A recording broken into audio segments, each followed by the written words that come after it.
प्यारे बच्चों, आज हम कक्षा 8 के लिए सामाजिक विज्ञान की वर्कशीट नंबर 3 करेंगे। वर्कशीट नंबर 3 बच्चों उपविषय यूरोपीय व्यापारियों का भारत आगमन से संबंधित है। तो बच्चों टॉपिक रहेगा यूरोपीय व्यापारियों का भारत आगमन। तो देखिए बच्चों, व्यापार से संबंधित ये वर्कशीट है। 1680 के दशक तक इंग्लैंड और यूरोप में छापेदार भारतीय सूती कपड़े की ज़बरदस्त मांग पैदा हो चुकी थी। भारतीय सूती कपड़े की मांग बढ़ती जा रही थी। आकर्षक फूल पत्ती, बारीक रेशे और सस्ती कीमत की वजह से भारतीय कपड़े का एक अलग ही रुतबा था। इंग्लैंड के रईस ही नहीं बल्कि खुद महारानी भी भारतीय कपड़े से बने परिधान पहनती थी। तो कैसे वस्त्र पहनते थे बच्चों?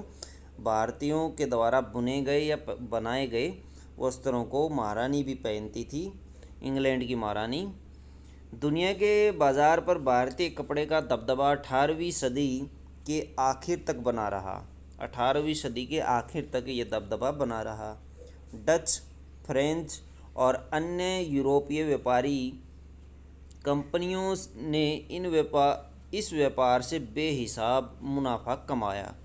इससे काफ़ी ज़्यादा मुनाफा कंपनियों ने कमाया। क्या आप बता सकते हैं कि ये मुनाफा उन्हें किस तरह से हुआ? तो इस मुनाफे के लिए बच्चों देखिए नीचे दिया गया है, इसको थोड़ा डिटेल में जानते हैं कैसे उनको मुनाफा हुआ। वो सस्ते में ख़रीदते थे और महंगा वो बेचते थे, इस तरह से उनको मुनाफा हुआ। देखते हैं एक एग्जाम्पल के द्वारा। पिछली कक्षा में सामाजिक और राजनीतिक जीवन पुस्तक के अध्याय 8 बाज़ार में एक कमीज़ की कहानी आपने पढ़ी। इसमें आपने जाना था कि कमीज़ बेचने वाले निर्यातक और व्यापारी किस तरह लाभ कमाते हैं। आइए इसे समझने के लिए गतिविधि करते हैं बच्चों, कैसे निर्यातक लाभ कमाते हैं। जैसे कमीज़ का चित्र आप देख रहे हैं। संयुक्त राज्य अमेरिका में के कपड़ों की एक दुकान पर बहुत सी कमीज़ प्रदर्शित की गई। इन कमीज़ों की कीमत $26 या फिर ₹1200 रखी गई। तो इसकी जो कीमत है $26 या ₹1200 कैसे रखी गई उसको जानते हैं। दिए गए चित्र के अनुसार एक स्थानों की पूर्ति करेंगे।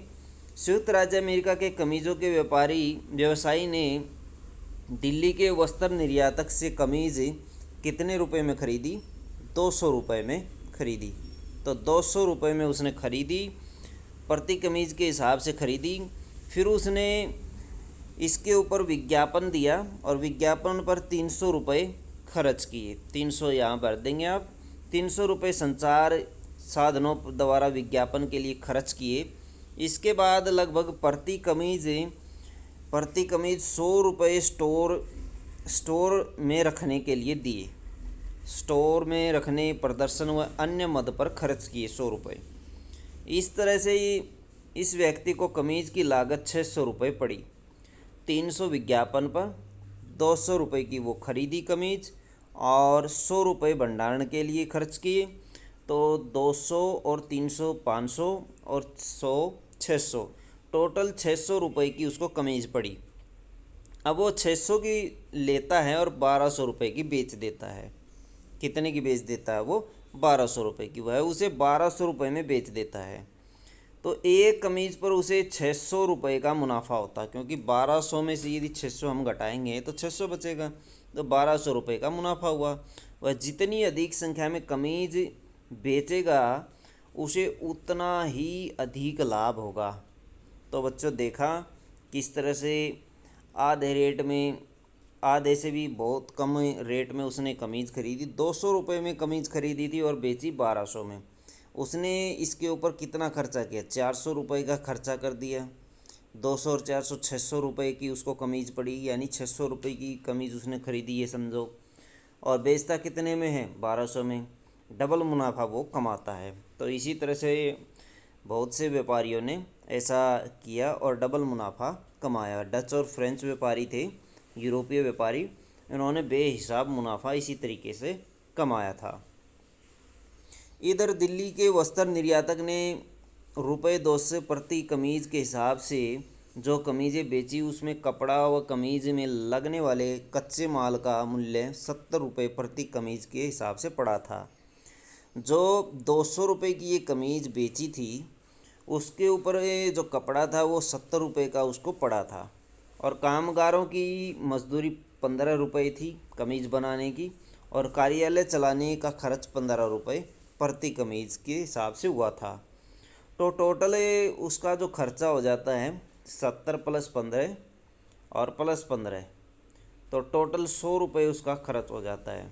तो 100 रुपये की उसको कमीज़ पड़ती है दिल्ली के निर्यातक को। कितने रुपए की पड़ती है? 100 रुपये की। अब बेचता कितने में? 100 रुपये की कमीज़ पड़ती है, बेचता वो 200 में है, तो 100 रुपये का मुनाफा इसने ले लिया। वस्त्र निर्यातक को प्रति कमीज़ पर मिलने वाले लाभ की गणना कीजिए। कितना लाभ होता है? 100 रुपये का उसको भी लाभ होता है, यानी डबल मुनाफा ये भी कमा लेता है। निर्यातक क्या होता है ये देखिए बच्चों, वह व्यापारी जो दूसरे देशों को सामान बेचता है। और आयातक कौन होता है? वह व्यापारी जो दूसरे देशों से सामान खरीदता है। आयातक का मतलब आना, निर्यातक भेजना। तो जो सामान बेचता है वो निर्यातक होता है, और जो सामान खरीदता है दूसरे देशों से उसे आयातक कहते हैं। तो बच्चों प्रश्न नंबर 1 देखिए, 18वीं सदी के आखिर तक सूती कपड़ों के व्यापार में भारत और इंग्लैंड में से आयातक और निर्यातक देश को पहचानिए। तो बच्चों आयातक कौन है? आयातक इंग्लैंड है, इसमें आयातक इंग्लैंड है, इंग्लैंड आयातक हो गया। और भारत क्या है?